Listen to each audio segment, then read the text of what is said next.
بسم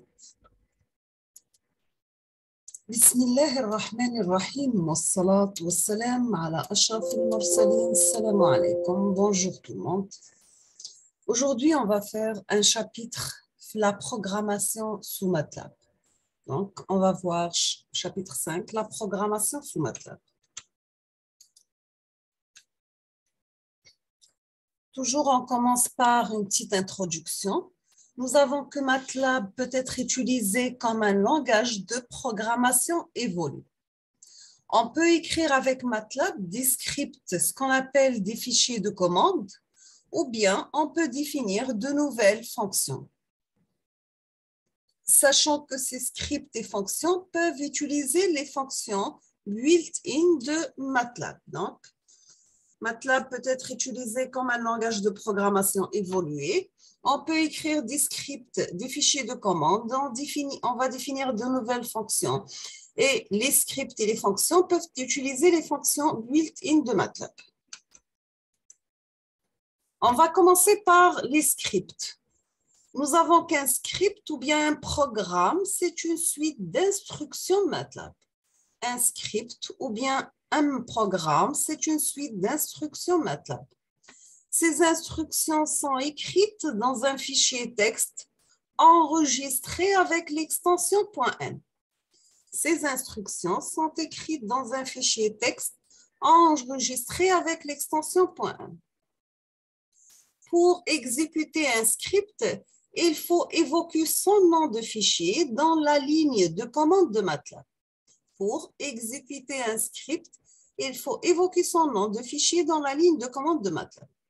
Nous avons aussi que les instructions du script s'exécutent l'une après l'autre comme si elles étaient saisies sur la ligne de commande de MATLAB. Nous avons aussi que les variables définies dans le script restent dans la mémoire de MATLAB après l'exécution du script. Les variables définies dans le script restent dans la mémoire de MATLAB après l'exécution du script. Nous avons aussi que le texte venant après le signe pourcentage, c'est un commentaire. Le texte venant après le signe pourcentage, c'est un commentaire, donc il n'est pas traité par MATLAB. Il n'est pas traité par MATLAB. Voici un exemple de script. On appelle l'éditeur de MATLAB avec la commande edit, E-D-I-T. Edit, on aura une fenêtre de l'éditeur qui va s'afficher. On va saisir les instructions suivantes et on sauvegarde le fichier sous le nom script 1, par exemple, .m, c'est-à-dire vous donnez un nom avec l'extension m. On va voir le script numéro 1, donc nous avons grand A, c'est une matrice qui contient 2 lignes et 2 colonnes, donc nous avons 4 valeurs. A égale 1, 2, 3 et 4. B égale 10, 20, 30 et 40. La somme AB égale A plus B. Le min A, c'est le minimum de A. Le max A, c'est le maximum de A. D'accord? Ça, c'est un fichier MATLAB, un programme MATLAB. C'est un programme MATLAB avec l'extension .m. Son nom, c'est script 1. Maintenant, on passe à l'exécution du script 1.m. Toujours .m, c'est l'abréviation du MATLAB, donc c'est un fichier MATLAB. Pour exécuter le script 1, on revient à la fenêtre de MATLAB et on saisit script 1, le nom de fichier, sans l'extension bien sûr. On va obtenir ce qui suit. Script 1, donc l'éditeur, script 1, on aura comme réponse somme AB égale à 11, 22, 33 et 34, parce que la somme, c'est A plus B. A égale à 1, 2, 3 et 4, B égale à 10, 20, 22, 30 et 40, donc on aura 11, 22, 33 et 44. Nous avons aussi demandé le minimum de A. Le minimum de A, c'est 1 et 2. Le maximum de A, c'est 3 et 4. D'accord?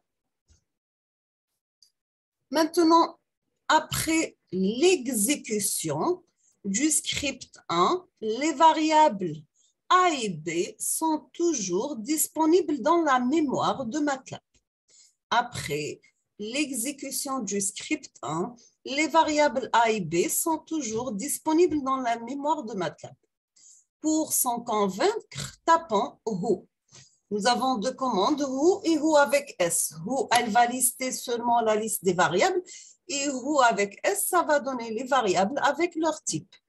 Donc, si vous tapez Who, vous aurez your variable R, A, B, somme AB, max A et min A. D'accord? Il liste le nom des variables utilisées dans votre programme. On va voir un autre exemple de script, de fichier texte, voilà, de programme MATLAB. Évoquons l'éditeur de MATLAB avec l'instruction Edit Habit. Ceci ouvrira l'éditeur et créera le fichier abi.m. Après, on va saisir les instructions suivantes dans le fichier abi.m. Un exemple de programme. Donc, vous aurez X, un vecteur qui contient 4 valeurs, 1980, 1985, 1990, 1995. Y égale 18, 22, 26 et 32. On vous demande de plot X, Y. La couleur, c'est avec sous forme de petits carreaux, 0.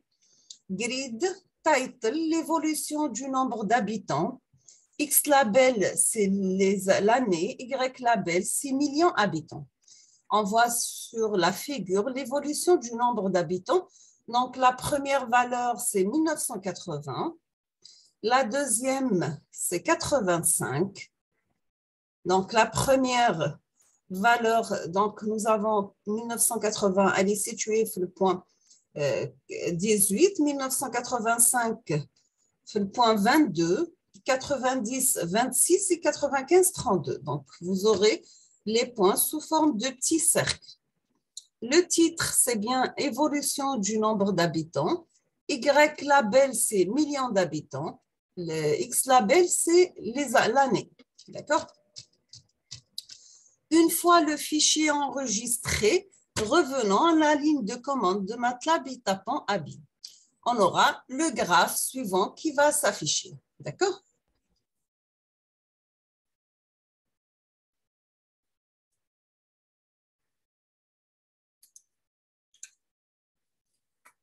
Maintenant, on passe aux conditions et boucles. Nous avons dans un script, on peut utiliser les instructions conditionnelles. If condition, instruction, else, instruction, and, ou bien, nous avons une autre boucle, instruction conditionnelle, c'est switch. On peut taper switch expression, case valeur 1, instruction, case valeur 2, instruction. On termine avec otherwise, instruction, et on termine toujours les boucles avec and. Nous avons aussi la boucle for. Donc, on peut taper for variable égale à expression, instruction, and.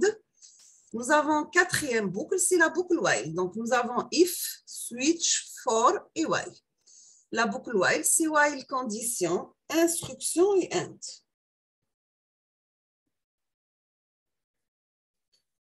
On peut sortir d'une boucle à l'aide de l'instruction break. On peut sortir d'une boucle à l'aide de l'instruction break.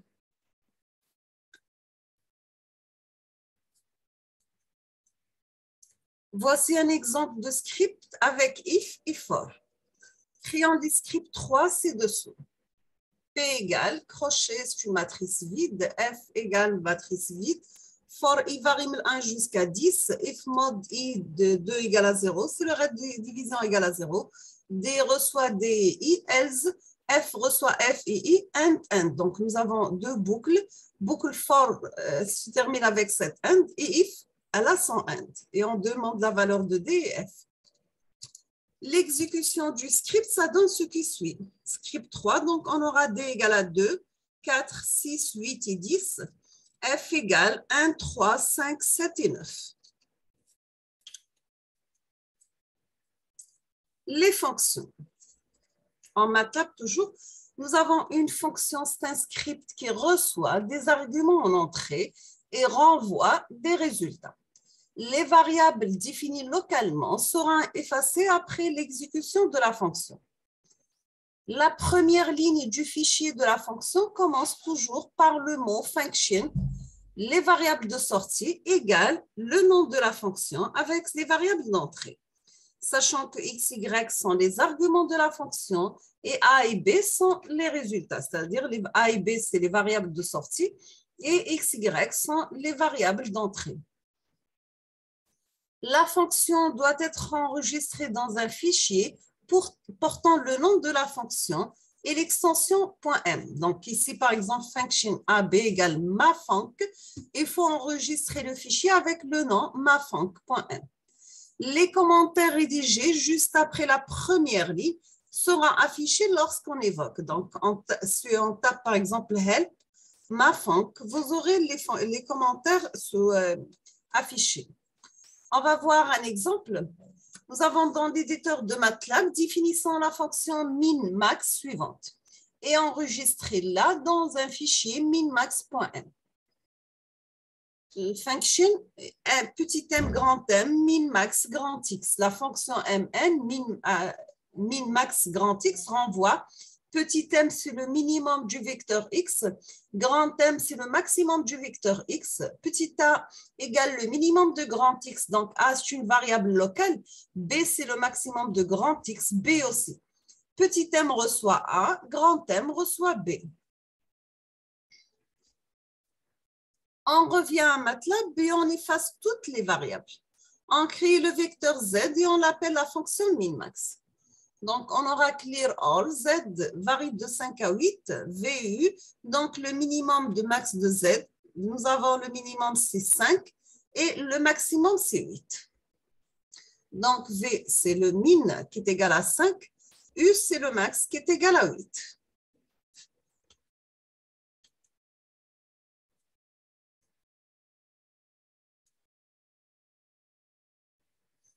Toujours après l'exécution de la fonction min-max, on constate grâce à la commande who que les seules variables dans la mémoire sont z, u et v. Donc, les variables locales a et b ont été effacées. On va exécuter la commande help min-max.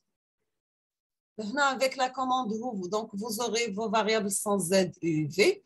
Et help min-max, donc vous aurez les définitions qui sont situées après le commentaire. Donc la fonction m grand M, c'est le min-max de grand X renvoie. Petit m, c'est le minimum du vecteur X. Grand M, c'est le maximum du vecteur X. Grand X toujours. On va voir aussi un autre exemple de la fonction. Maintenant, on va créer la fonction 102 suivante. Puis appelant 102 avec grand A comme argument. Donc, function ls102 rs0. Donc, la fonction ls102 rs0, elle va renvoyer le numéro de la ligne 1 de la matrice R tel que la somme S de cette ligne est supérieure à 0 et cette ligne n'existe pas, 102 renvoie 0. Donc, voici le programme qui contient une boucle while, if. Donc, nous avons deux end, une end pour if et une end pour while et on va stopper la boucle avec la commande break. Donc, si on demande le help 102, vous aurez le texte écrit entre commentaires. Et vous aurez par exemple ici A, les lignes somme A est 0, ligne 2, somme égale à 21. Maintenant, nous avons une propriété dans MATLAB qu'un script peut appeler un autre script. Un script peut appeler un autre script. Parfois, il est utile de sauvegarder les données dans un fichier script grand A et d'appeler ce script à partir d'un script grand B. Par exemple, créant un fichier données data1.m, donc fichier de données créé le 10-12-2016, A qui contient 3, 0, 3, 1, 5, 0, 0, 2 et 9. B égale à 13, 29 et 49, transposé. Après, on va créer un fichier de traitement, traite1.m, qui appelle le fichier de données.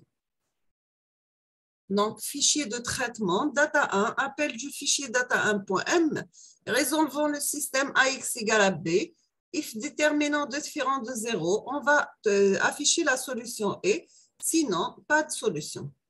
Puis, à partir de la fenêtre de commande, tapons traite 1, donc vous aurez la solution, c'est x égale à moins 2, moins 6 et 6. On termine avec les fonctions locales. Nous avons que dans le fichier d'une fonction grand A, on peut ajouter d'autres fonctions locales B et C. Exemple, définition une fonction min_abs dans le fichier min_abs.m. Dans le même fichier, ajoutons une fonction locale min_vec. Donc, la fonction y est égale min_abs de x, elle renvoie le minimum en valeur absolue y de la matrice x. Et vous aurez ce programme mn size y inférieur for i varie à n, z reçoit le min_vect, etc. Donc, la fonction, elle renvoie min_vect, elle renvoie le minimum en valeur absolue du vecteur v.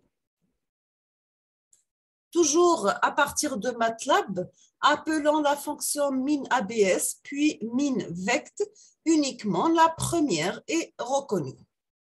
Et vous aurez comme résultat l'affichage suivant. Si vous tapez min_vect, vous aurez comme message, c'est une fonction indéfinie. D'accord? On va s'arrêter ici aujourd'hui. On termine la suite dans la prochaine vidéo, Inch'Allah. Donc, je vous remercie infiniment pour votre attention. Comme toujours, n'hésitez pas si vous avez des questions et à la prochaine vidéo, Inch'Allah. Merci beaucoup.